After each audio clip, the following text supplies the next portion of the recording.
បើ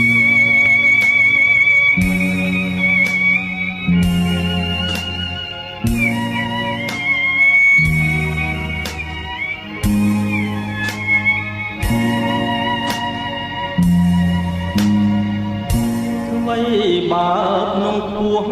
គង់មានកំពួនធម្មជាតិក្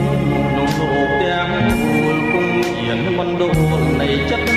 ស្នេហាអូនណាយសូម្បីតែកូនមិនឆាគង់មានគូវា